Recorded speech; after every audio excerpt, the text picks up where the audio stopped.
Today, we're going to be looking at the last word, and maybe we'll get a little tipsy while we do it.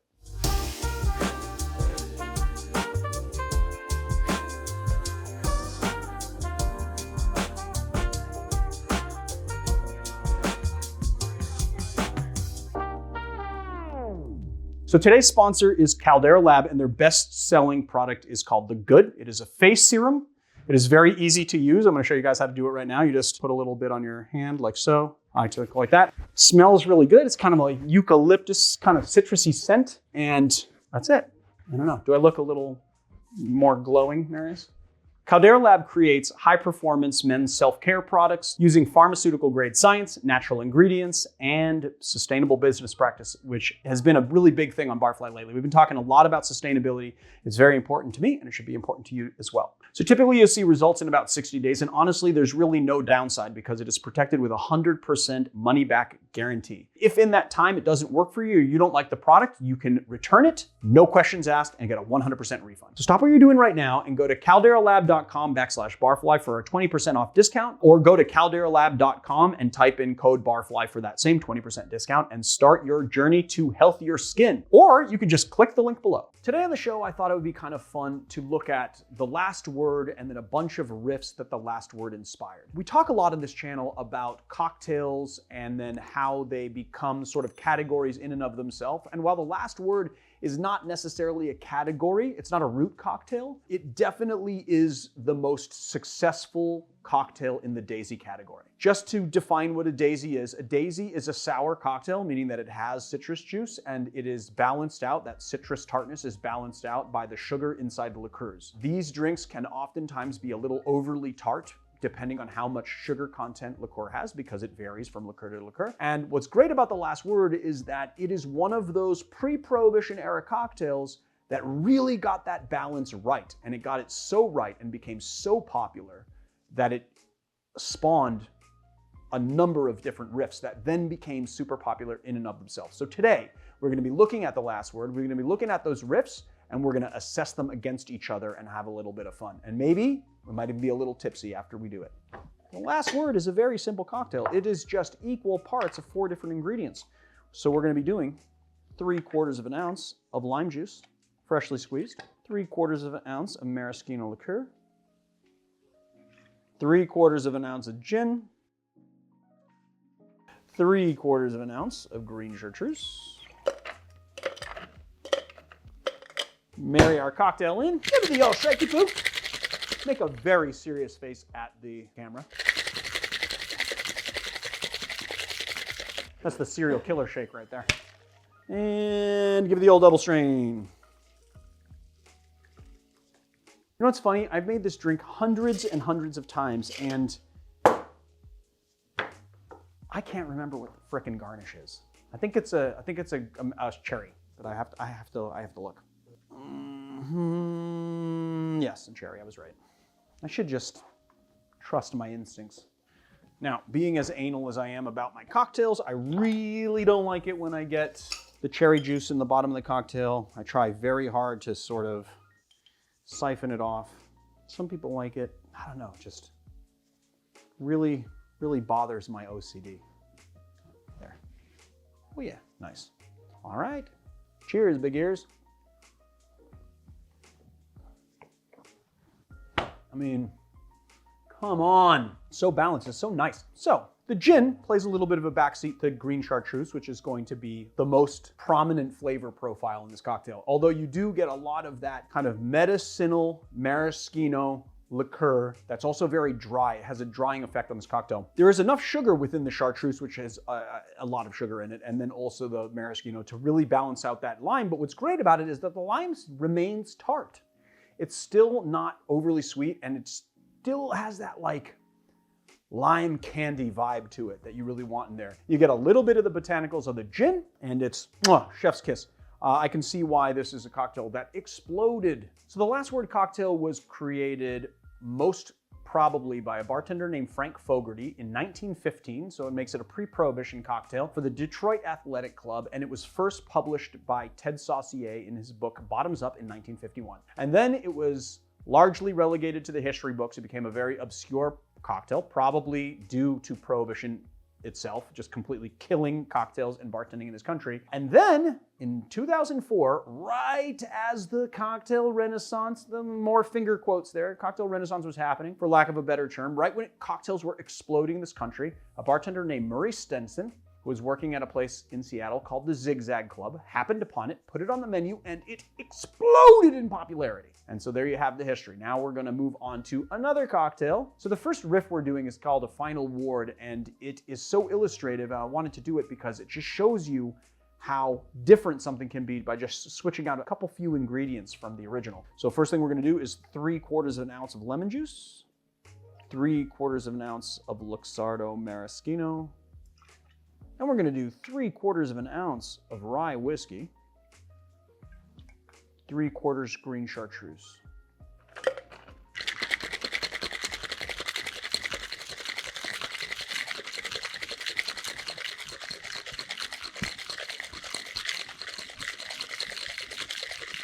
And strain it into our glass. Every last little bit out of there. All right, let's taste it.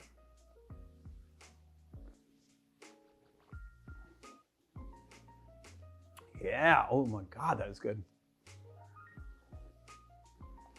You know,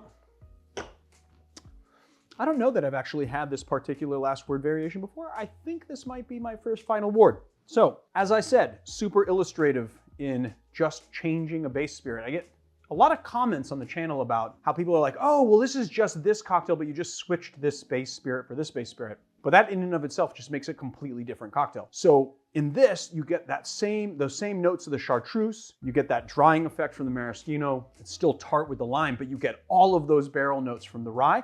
You get a lot of that sort of malty, spicy dryness from the rye. And then you also have, because we're using the Templeton rye, a little bit of this like caramel vanilla flavor that's really prominent and it's really, really nice in this cocktail. This cocktail was created by a bartender named Phil Ward around 2006 in New York City, and it was for the Pegu Club, which is an Andre Saunders bar that had to close during the pandemic after almost 15 years in service. If I didn't love this cocktail so much, I would pour one out for the homies, but I do love it and I'm not going to waste it. There it is, the Final Word.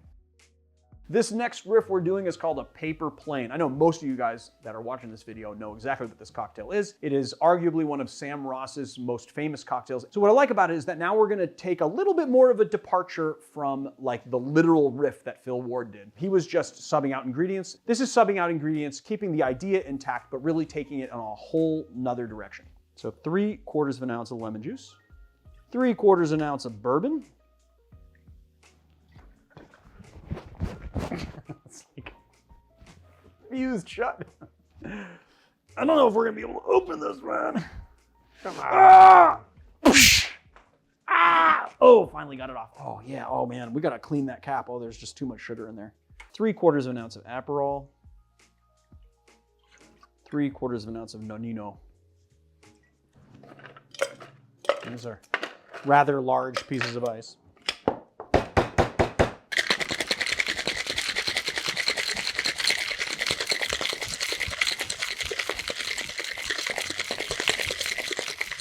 Paper Plane, the cocktail that popularized little tiny paper airplanes on the cocktail rim.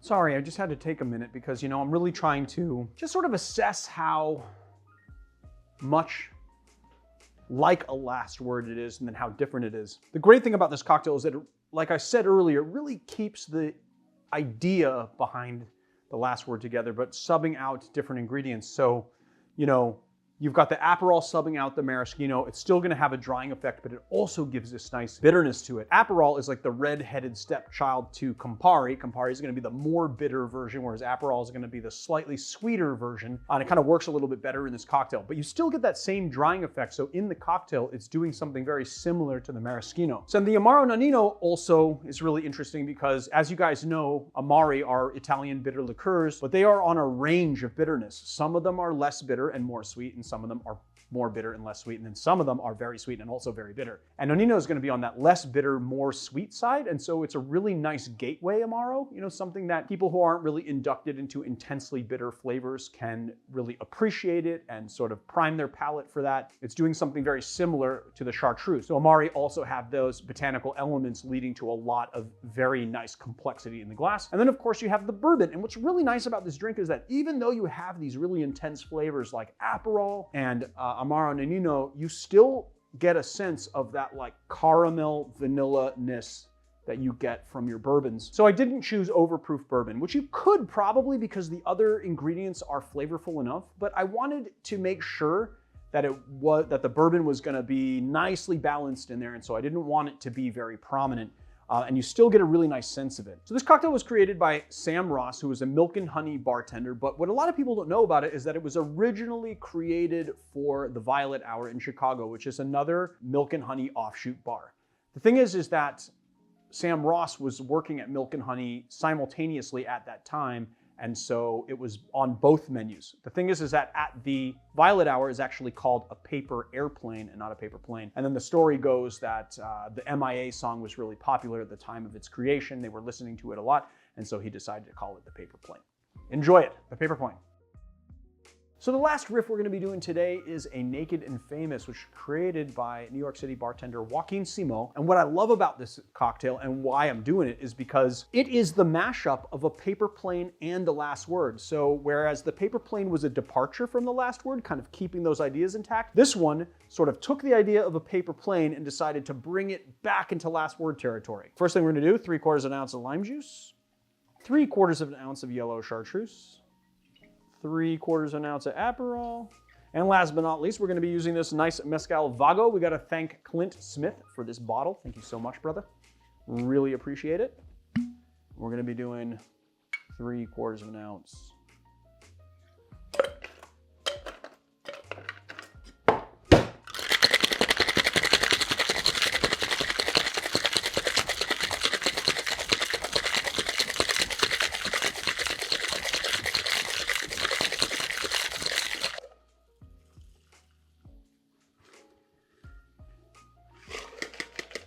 And this cocktail gets no garnish.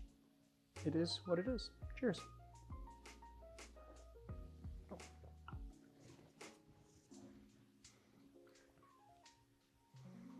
So the mezcal in this cocktail is really dominant, and the drink and its flavor profile is really going to depend on what you choose for your mezcal. Espadín is going to have a nice bit of smoke to it. It's also going to have kind of a citrusy, grassy flavor profile. This one has a lot of smoke, so you get a lot of that dominant kind of smoke, but then you also get that yellow chartreuse and Aperol hit as well. I would say that the mezcal is very prominent, but this is going to be something that people who love mezcal is really going to love. Still also really nicely balanced, and you get that nice tartness of the lime juice, but then also the yellow chartreuse, and the Aperol, of course, has that nice drying effect and bitterness to it.